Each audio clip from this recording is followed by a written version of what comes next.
Hello दोस्तों, स्वागत है आपके अपने YouTube channel BK physics master में। फिर से हाजिर हूँ क्लास 12 फिजिक्स की एक और मोस्ट इम्पोर्टेंट वीडियो लेकर। आज की इस वीडियो में हम मात्र ऐसे 80 टॉपिक बताने वाले हैं जिन्हें अगर आप साल भर अच्छे तरीके से तैयार कर लेते हो तो 70 में से 70 अंक भी ला सकते हो। और हम इस वीडियो में उन जो टॉपिक हैं, जो इम्पोर्टेंट टॉपिक हैं, उनको हम अच्छे तरीके से बताने वाले हैं जिनसे सबसे ज़्यादा प्रश्न पूछे जाते हैं। तो इस वीडियो को पूरा जरूर देखिएगा, बहुत ही इम्पोर्टेंट वीडियो है जिससे आपको एक आइडिया हो जाएगा कि किन किन टॉपिकों को अच्छे तरीके से पढ़ना चाहिए। आज की इस वीडियो में हम सब बताने वाले हैं। तो इन टॉपिकों को अगर आप तैयार करते हो तो गारंटी है 70 में 70 लाओगे आप अंक। तो आइए स्टार्ट करते हैं। वीडियो को अंत तक जरूर देखिएगा, पसंद आए तो लाइक करना है, ज़्यादा से ज़्यादा हो सके शेयर करना है, नए हो तो सब्सक्राइब जरूर कीजिएगा। तो आइए स्टार्ट करते हैं। तो जैसे देख सकते हैं क्लास 12 फिजिक्स 2026 के लिए, यानी बोर्ड परीक्षा जो 2026 में परीक्षा देने वाले हैं उन सब के लिए वो मोस्ट इम्पोर्टेंट वीडियो है। तो देखिए, पहला तो है वैद्युत आवेश तथा आवेश के प्रकार। ये भी इम्पोर्टेंट प्रश्न इससे बन जाता है, लेकिन इससे आपके बोर्ड परीक्षा में या तो विकल्प बन जाते हैं, जैसे हो सकता है आवेश का मात्रक पूछ लिया जाता है, विमा पूछ ली जाती है, कुछ ऐसा विकल्प में बन जाता है, तो ये पढ़ लेना है। ये तो हमें साल भर है हमारे पास, तो इन टॉपिकों को अच्छे तरीके से पढ़ना ही है, तो इनको पढ़ लेना है। कूलाम का नियम इम्पोर्टेंट होता है, इससे सबसे ज़्यादा वैसे कूलाम का नियम पूछा गया है, लेकिन इससे न्यूमेरिकल भी बनते हैं, यानी कूलाम के नियम का जो फॉर्मूला निकलता है उसे यानी आपको पढ़ा है F बराबर 1/4 pi epsilon not into Q1 Q2/r²। इसका फॉर्मूला निकलता है, यानी दो बिंदु आवेशों के बीच लगने वाले बल का व्यंजक इससे निकाला जाता है। तो उससे सबसे ज़्यादा न्यूमेरिकल बन जाते हैं, कुछ बनते हैं, तो इसको जरूर पढ़ना है। फिर देखिए विद्युत बल रेखाएं और विद्युत बल रेखाओं के गुण मोस्ट इंपोर्टेंट होते हैं, तो इन्हें भी अच्छे तरीके से तैयार कर लेना है। फिर अगला वैद्युत द्विध्रुव आघूर्ण। वैद्युत द्विध्रुव आघूर्ण यानी P बराबर 2QL हो जाता है, या तो इससे सबसे ज़्यादा, इससे भी न्यूमेरिकल बन जाते हैं। इस चैप्टर से एक दो न्यूमेरिकल भी आ जाते हैं, यानी इस वाले टॉपिक से, तो इनको जरूर पढ़ लेना है। और इसकी परिभाषा, मात्रक, विमा अच्छे तरीके से तैयार करते हो तो आपके 1-2 अंक में सबसे ज़्यादा पूछ जाते हैं, जो अभी 1-2 अंक वाले ये प्रश्न हैं।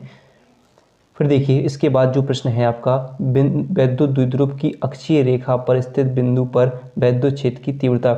ये सबसे इम्पोर्टेंट प्रश्न है, आपके ये 3 अंक या 5 अंक में पूछ लिया जाता है, तो इनको अच्छे तरीके से तैयार कर लेना है।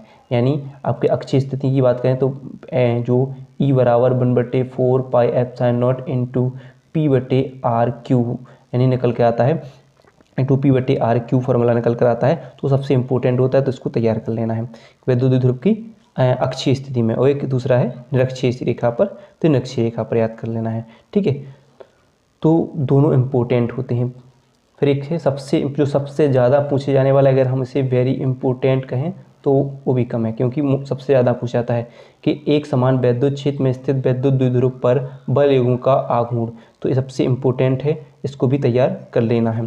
फिर देखिए गॉस प्रमेय, यानी पेपर में गॉस प्रमेय यानी गॉस नियम या पूछ लिया जाए गॉस प्रमेय क्या है, और गॉस प्रमेय का निर्धारण करने के लिए आता है, यानी जो आपका फाई E बराबर Q/एप्सिलॉन नॉट ये निकल कर आता है, तो इसको निर्धारण भी करना होता है गॉस प्रमेय के लिए, आता है, सबसे इंपॉर्टेंट प्रश्न बन जाता है। फिर इसके अनुप्रयोग, जैसे अनुप्रयोग में सबसे ज़्यादा एक आता है अनंत विस्तार की रेखीय आवेश के कारण वैद्युत क्षेत्र की तीव्रता। दूसरा है अनंत विस्तार के समरूप आवेशित कुचालक चादर के कारण वैद्युत क्षेत्र की तीव्रता। ये इम्पोर्टेंट है, इन्हें भी तैयार कर लेना है पूरा। फिर देखिए फिर आ जाता है वैद्युत विभव, दूसरा विभवांतर, ये दोनों भी बन जाते हैं प्रश्न, इंपॉर्टेंट प्रश्न होते हैं। फिर अगला देखिए, अगले प्रश्न की बात करें तो अगला देखिए क्या है, वैद्युत द्विध्रुव की अक्षीय स्थिति पर वैद्युत विभव। अक्षीय स्थिति पर या फिर बिंदु आवेश के कारण विभव भी निकालने के लिए आ जाता है, तो भी कर लेना है। और निरक्षीय स्थिति में क्या होता है, तो आपको ध्यान रखें विभव क्या होता है, शून्य होता है, तो भी याद, अगर आप वैसे तो कम पूछा जाता है लेकिन वो भी निकाल लेना है। फिर देखिए विभव प्रवणता पूछ लिया जाता है, तो विभव प्रवणता। फिर देखिए चालक की धारता, चालक की धारता क्या होती है, यानी अगला प्रश्न संधारित्र याद रखना है, संधारित्रों का संयोजन, श्रेणी क्रम, समांतर क्रम, दोनों याद करना है, इंपॉर्टेंट होते हैं, पेपरों में आ जाते हैं। फिर देखिए समांतर प्लेट संधारित्र की धारता का व्यंजक, ये सबसे इंपॉर्टेंट प्रश्न है, एक जरूर बनता है, एक समांतर प्लेट संधारित्र की धारता का व्यंजक। और इससे एक और टॉपिक, एक और प्रश्न बनता है कि जब दोनों प्लेटों के बीच परावैद्युत माध्यम हो उसके लिए भी व्यंजक आता है, तो फिर मैंने यहाँ पर लिखा नहीं है, उसको भी तैयार करना है, दोनों इंपॉर्टेंट होते हैं। फिर देखिए वैद्युत धारा क्या होती है, ओम का नियम हमें याद करना है।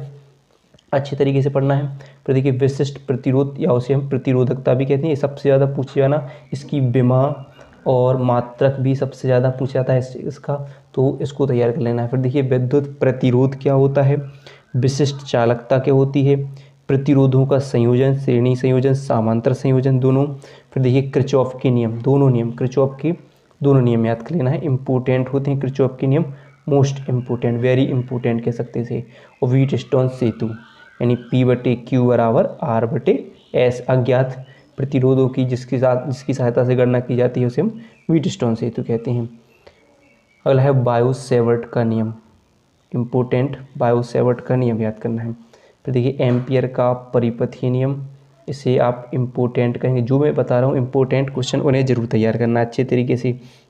फिर देखिए चुंबकीय क्षेत्र तैयार करना है, चुंबकीय फ्लक्स तैयार करना है। फिर अगला देखिए फैराडे के वैद्युत चुंबकीय प्रेरण के नियम, यानी दोनों नियम याद करना है इसकी, लेंज का नियम और भी। और देखिए स्वप्रेरण गुणांक, अन्यून प्रेरण गुणांक, ये सबसे ज़्यादा पूछे जाने वाले प्रश्न हैं इस चैप्टर की। ठीक है, तो देखिए अगला देखिए अगले टॉपिक की तरफ चलते हैं।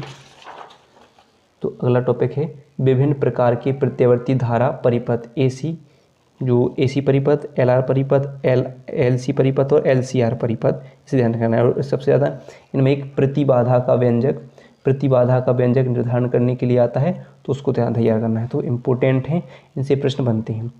फिर देखिए वाटहीन धारा क्या होती है, ट्रांसफार्मर इम्पोर्टेंट, ट्रांसफार्मर को सिद्धांत कार्यविधि सब लिखना है, सिद्धांत ट्रांसफार्मर का सिद्धांत कार्यविधि।